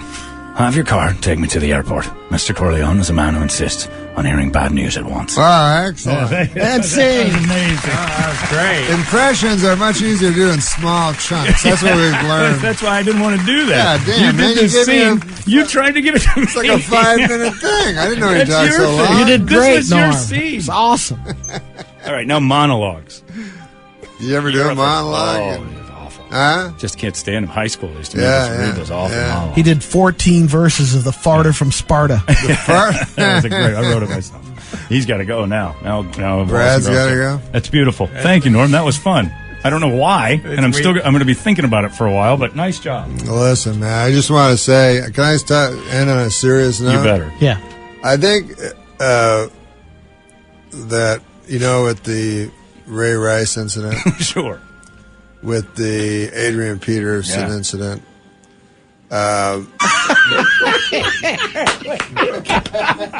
This is why he's my favorite person. Norm Macdonald, all week long. Happy birthday, Norm. Nice work. Oh, it's Sean, my birthday. Pleasure to meet you. It's 90. When women talk about marriage, it's a happy occasion. I'm getting married. I got my ring. I got my colors picked out. I got 4 of my fat friends to stand next to me. But it's not the same for the men. When men talk about marriage with our friends, it sounds like something you get diagnosed with. Did you hear what happened to Charles? No, what? He's getting married? No! You could go to nightclubs and meet women, but I don't like going to nightclubs. Everybody in the nightclub is a liar.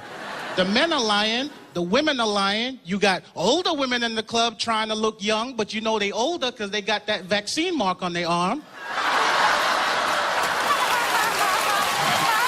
There's a comedian that you remind me of. Do you know who I'm speaking of? No. He was my favorite comedian. He passed away a couple years ago. Patrice O'Neill? Patrice O'Neill.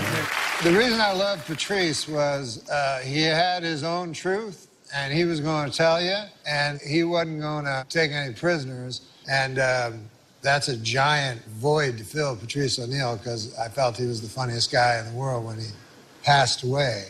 I mean, did you watch the Charlie Sheen one? Yes, yes. And I tell you what, sorry. Well, what do you like? I mean, because like a lot of people were saying that was just there's no line whatsoever, and that it is something other than just being funny, and that it's gotten kind of just brutal and painful to watch. Right. Well, yeah, because when we get interviewed as comics, like people always go like, "Is there any line?" And we go, "No, but there's lines. Of course, there's fucking lines." Yeah. You're a human being, well, hopefully. But I remember they were talking about William Shatner roast. Artie told me this, that William Shatner's fucking wife had just drowned in a pool 3 months earlier, and they had to get all the comics together and go, "Look, no jokes about his wife drowning." And they were all like, fuck. Yeah, what are we going to do now? And I was like, what, did it even occur to you to fucking do that joke? The guy's still wearing a black ribbon and his clothing is torn. I love Patrice on that, though. Because I love Patrice. Yeah, he's great. And he did it. I never saw a guy that did the roast so good. Because he didn't do all that. Well, I mean, that line is interesting because it's really a personal line. Our next roaster is Patrice O'Neill. You may recognize Patrice from his many speaking roles in movies, but only if you've sat in front of him in a theater. I know, some of these jokes may come off racist, which is why it's important to remember that Rosa Parks fought so Patrice could take 3 seats on the bus. So please welcome a guy who looks like Chris Farley after a mine shaft explosion, the very funny Patrice O'Neill.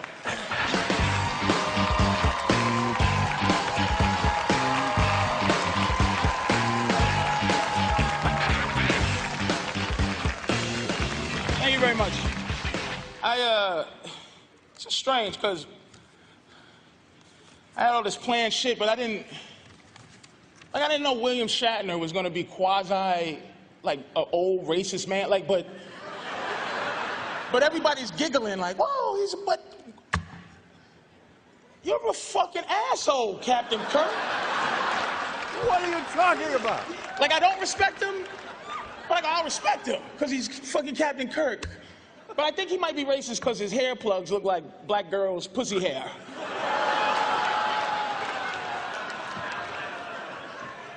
This is fucking amazing. Like, I wasn't gonna be mean to Anthony. I don't know him. I never met him. So I'm sitting here watching him, and I'm like, he has way too much confidence. Like, in my world, he's an open micer. Nobody knows him, and nobody should. Like, nobody should fucking know Anthony. I refuse to learn his last shitty name. I learned Galifianakis. That's the last shitty last name this nigga's gonna learn in this fucking funky town. He reminds me of a medieval restaurant waiter. Like, his old demeanor, like, hello, may I welcome to, and you just want to go, shut the fuck up and bring me my giant turkey leg, you fucking nothing.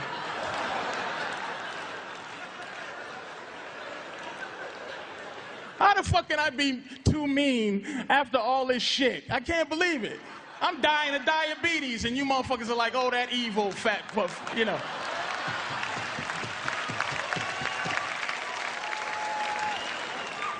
I consider Seth an icon, I do. Like, I got a critique about Seth. It's too much Seth. It's almost like he's jealous of his own creation.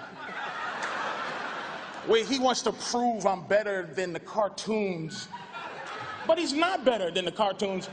See, but I think the problem is with Seth is that he don't have a partner. You know, like the South Park guys or Hanna-Barbera. I know we've read that old story that Hannah once said, I'm bigger than Yogi, and Barbera slapped the shit out of him for saying that. Seth needs a Barbera to slap him and slap him twice.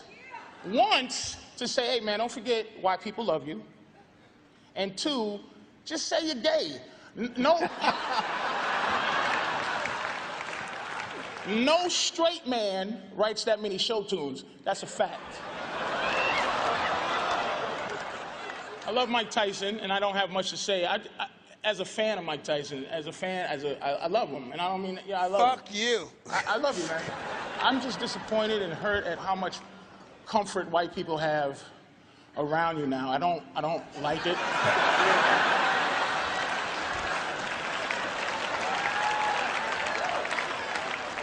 And Steve-O, this new subdued, not drunk you, it fucking stinks, man. Ride that whole Steve-O shit till the wheels come off, man. Let a fucking leech bite your eyeballs and do some goofy shit. Even your fake puncher, it just, you disturb me with your lack of edge. You just like, why are you still looking at me like that, Mr. Shatner, sir? You're like, boy, I had more for that nigga than didn't say it. I should have said it because he's an asshole. You're telling it as it is. You're telling it like it is. Jeff Ross, I love you, I guess. Look, Jeff Ross is a legend. His funniness is a legend. But when I say legend, I mean a myth.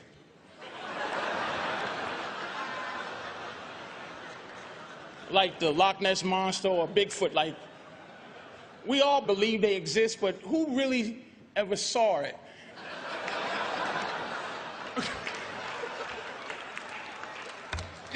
Oh, shit.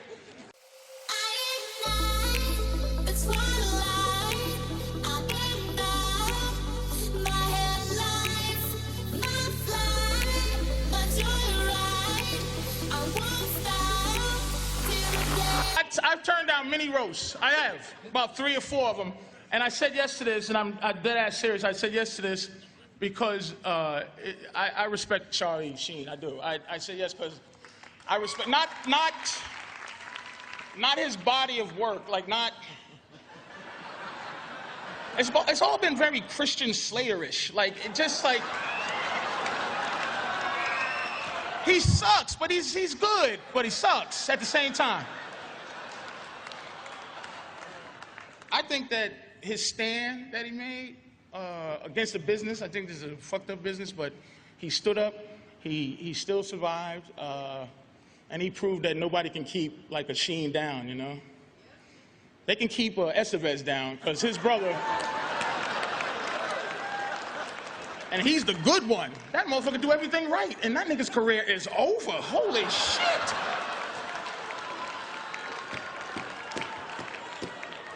Fuck Tiger Blood. He's selling his own blood to make money. But I want to say to your eyes, man, I love that you stood up to what you thought was wrong, and I'm impressed by you, and I wanted to say that. So, thank you, man. Thanks for having me. Y'all take care. Thank you. Stephen J. Hawking, the renowned astrophysicist, regarded as Albert Einstein's intellectual successor, conceded defeat this week in a wager he made 6 years ago with 2 professors at the California Institute of Technology.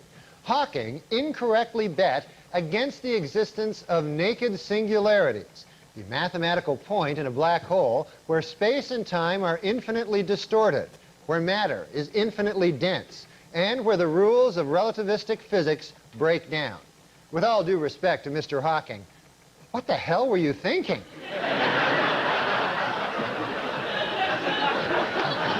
I would have taken that bet, made a quick $20. On Wednesday, world chess champion Garry Kasparov tied Deep Blue, the IBM supercomputer that can examine 200 million positions per second, in the 4th game of their 6-game series.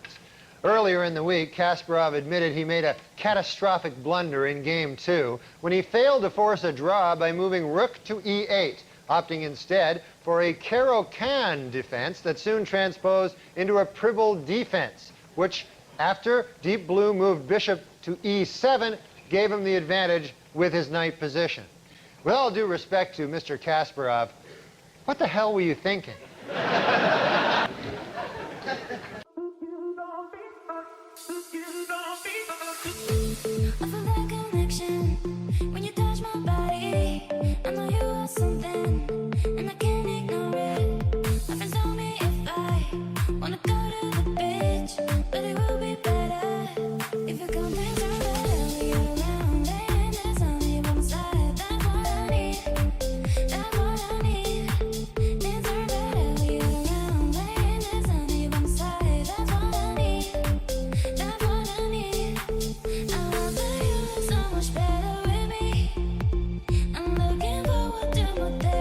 I love Bob Hope.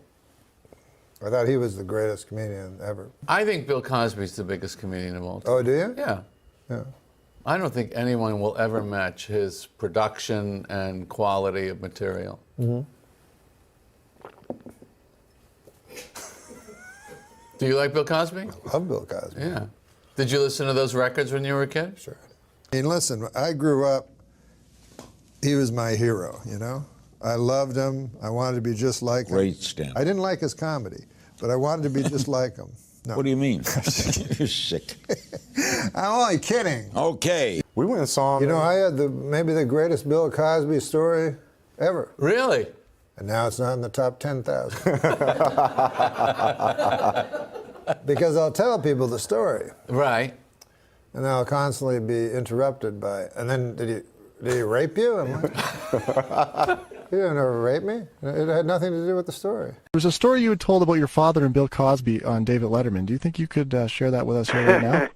I remember that. Yeah, that was when. No, I opened for Bill Cosby. Right. You want me to tell you the story? Yeah, tell the story. It was terrific. No, I opened for Bill Cosby at this college. So there's 100,000 people at the college. You know, it's the University of Oklahoma. Can you guys hear me? Yeah, for sure. Like 100,000 people to see your show, Norm, or just? No, to see Bill Cosby. Oh, to see Bill Cosby. I was opening for him. Oh, okay. So, you know, it's a football stadium, you know? So they have this little tiny, like, stage, you know, and so I went up there, and I had my suit on and everything, and then I talked, and like, no one laughed. Like, they were all just talking to each other. I don't think they even noticed me on stage, you know? And they didn't mind that I was on stage, but they... They didn't boo or anything. I don't even think they saw me. So I finished my thing, and then I got off, and Bill Cosby came up, and he was wearing, and he talks like just in little, he talks like he doesn't use full sentences. So he said, why, I was wearing a suit, he goes, why this suit, suit, or something like that. So I said, no, I was trying to show the respect, Bill Cosby goes, college, wear the sweatshirt and the pants, so he just had a sweat suit on, So, anyways, he says, this shows you how good Cosby is. He's like, he was asking the girl, like from the student union or whatever. He goes, "What's going on here?" So she goes, "Well, next week we're playing Tulsa, and it's a big game, So then he goes on stage and he goes, "We're playing Oklahoma State." He goes, "Oklahoma State!" So everyone cheers, right? Then he goes, "Tulsa!" And then everyone boos. And then he says it slower. He goes, "Oklahoma State!" And then everyone like goes crazy. He goes, "Tulsa!" He does this like 6 times, and the audience is going insane by the end of it, like cheering and booing. And then at the end he goes, "Next week I'll be playing Tulsa, and I'll be doing that bit in reverse." Then he laughs. Everyone laughs. So then they loved him. They didn't even notice I was on stage. And so anyway, then the show ends.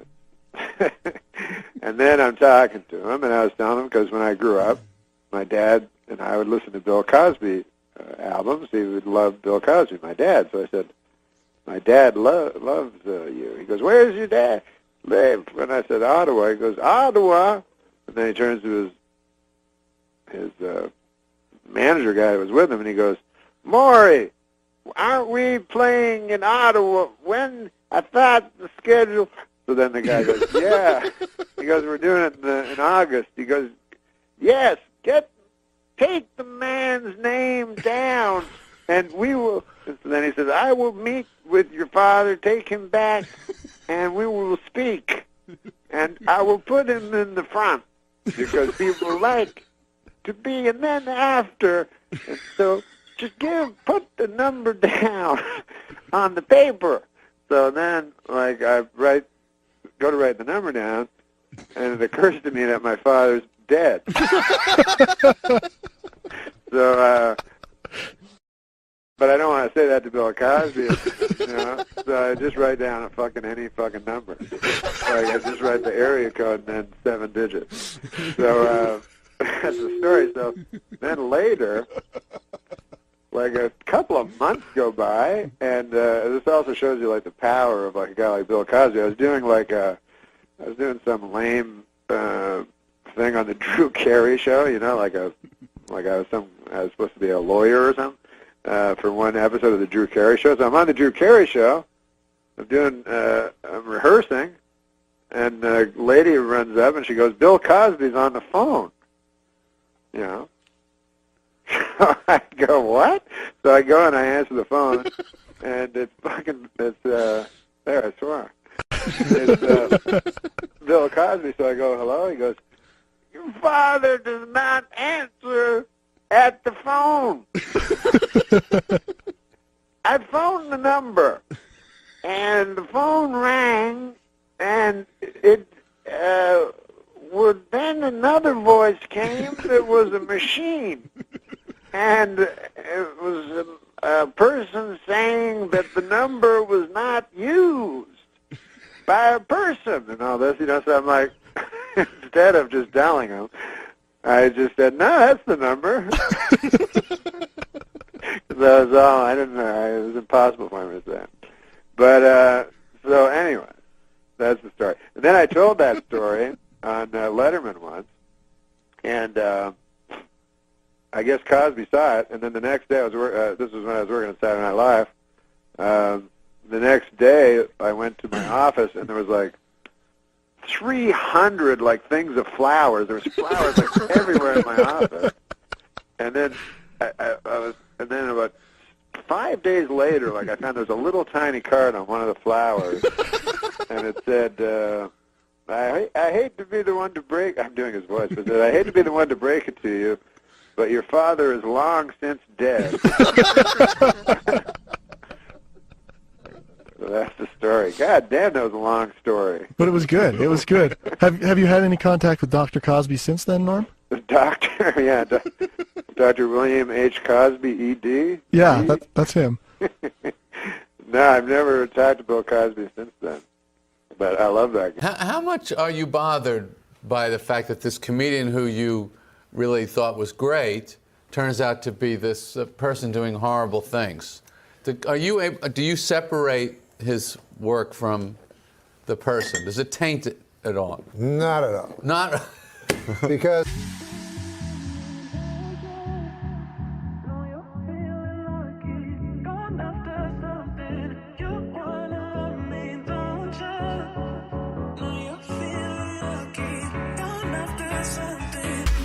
Listen, not at all. Listen. Suppose. Well, nothing else for me to do. I don't know nothing about these old fellers, but you hear, hey, Beethoven. Yeah. Raped his own daughter. He did? Well, let's say he did. Okay. Would you give a good goddamn? Would you give a rat's ass? Yeah, I would. That's pretty bad. Pick up different crime. Right. Different crime. Now, do you think Cosby's legacy will be hurt? Yeah. You do, huh? I mean, there was a comedian, Patton Oswalt, he told me, I think the worst part of the Cosby thing was the hypocrisy. And I disagreed. You disagree with that? Yeah. I thought it was the raping. That's my feeling. Most rapists are hypocrites. You don't meet many go, I like raping, and I know it's not politically correct, but by God, people go, well, he's not being a hypocrite, and that's the worst part.